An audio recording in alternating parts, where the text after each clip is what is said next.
It's a traveling roadshow for your Pratt Pack, but I had to get down here. I want to kind of keep the streak going or do our best job possible during the holidays to get caught up with Kade Reynolds. This team is undefeated, on a roll. Since we last got together, they won against Beaver Local, their arch nemesis. They beat them by 9. Joe Dunleavy's Creek team, always a tough opponent. They beat them by 30, and then Harrison by 23. Cambridge coming up very shortly here tonight as we go live to tape. So here's the question.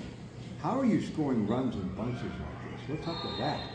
It just seems like kind of sparking or lightning in a bottle, when these kids either, whether it's they find the spot to lock in on defense, and whenever they clamp down on somebody, it's layups and easy jump shots from there.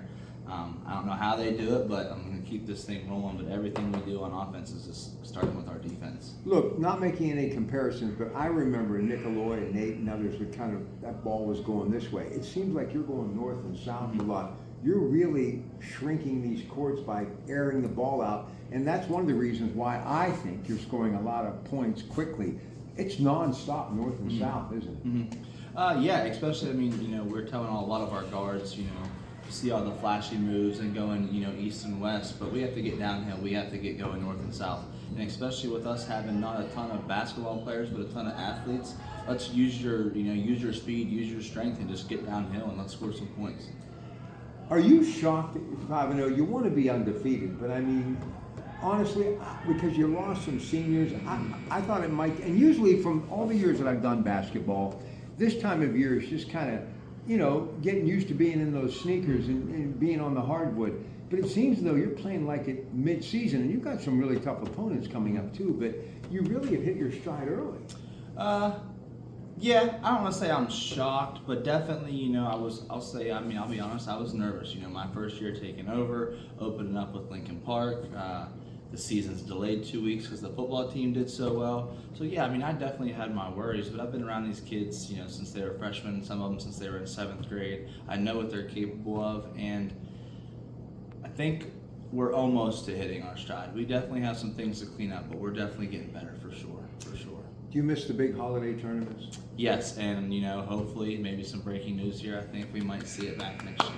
Yeah, I think it'll be back. That was one of my favorite times of year when you get some of that talent. As a matter of fact, I recently was at Westinghouse talking to Dante Green, their football coach, and their wrestling coach, and I was thinking about every single holiday tournament we ever did here. Somehow, Westinghouse would show up here to play basketball. So it's just not good for your team, but it gives basketball fans a chance to witness some other talent, right? Absolutely. Especially, I remember when I was growing up, we had, the Ursulines, the Westinghouse, but then we went on a little streak where it was East Liverpool, Beaver Local, Oakland, Wellsville, and this place was just packed because every local team in the area was playing those 2 nights. And it was just fun, whether Liverpool was up or Beaver Local was up or, whoever was down, it didn't matter. Just all the local communities, even across the river, was here. It was nice. The gym was packed, and I'm hoping next year we can bring the Holiday Classic back.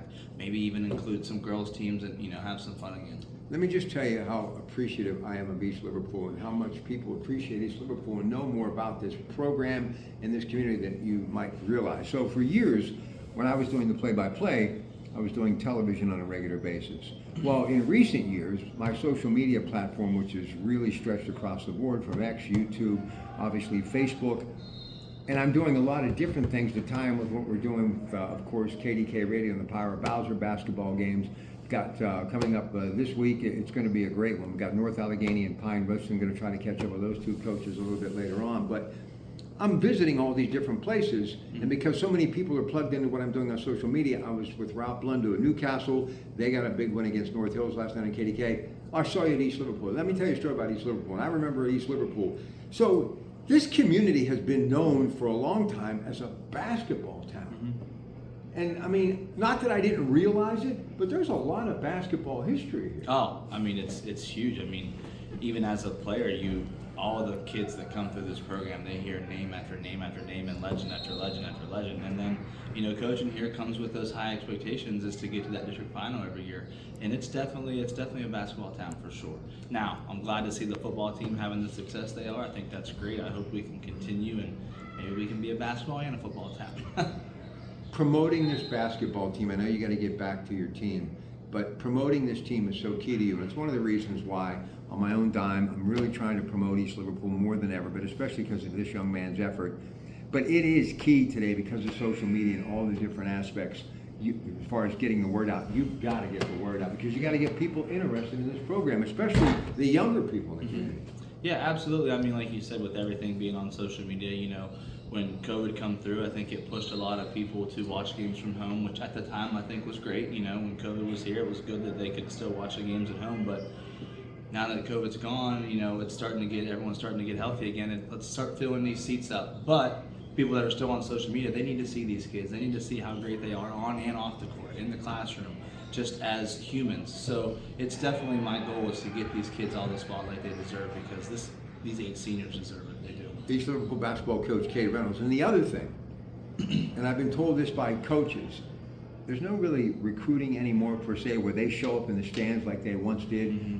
You've got to get them out there on video. So you build it and they will come. People will follow them, come to them, reach out to you. But there's so much out there. There's a bouquet of talent. And now with that transfer portal in college sports, you have to have a platform, do you not? Absolutely. I mean, like you said, it's very, very rarely do you see the coaches going to games. Their notebook and writing notes down on each player. A lot of it is they'll watch the game at home, or they'll get the film, or there's highlight tape after highlight tape. So you definitely have to get the video out, get these kids out in front of coaches, send them to camps. But we've had some phone calls here and there, but it is nice to see those coaches show up to games. But it's few and far between anymore because it's all on social media. All right, I'm going to try to get this up before the Cambridge game. Hey, still plenty of time if you are within viewing as far as Eastern Ohio, Panhandle, West Virginia, Western Pennsylvania. Want to see a good game? We've got tickets for sale. Great parking facility if you've never been here before,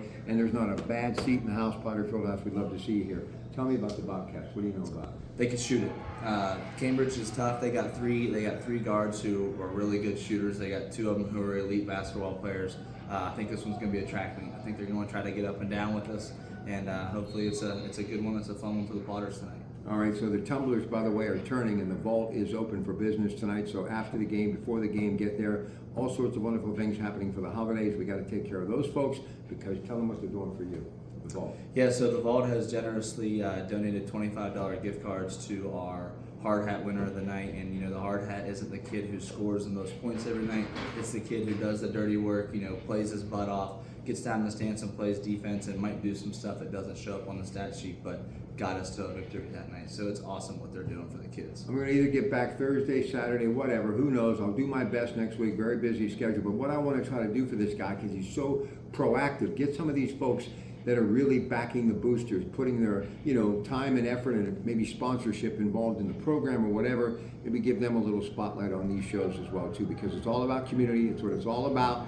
So don't forget, tomorrow morning I'll be back in just a couple of hours on the radio, KDK. Those Coons Market Sports Reports beginning at 5:15 a.m. and every half up until 7:45 a.m. And then we've got the Wide World of Sports on the Coons Market Black and Gold Sunday show at 11. And there is always more sports at 937thefan.com. Kade Reynolds, East Liverpool, the Fieldhouse, Potters coming up shortly against Cambridge. Good night, everybody.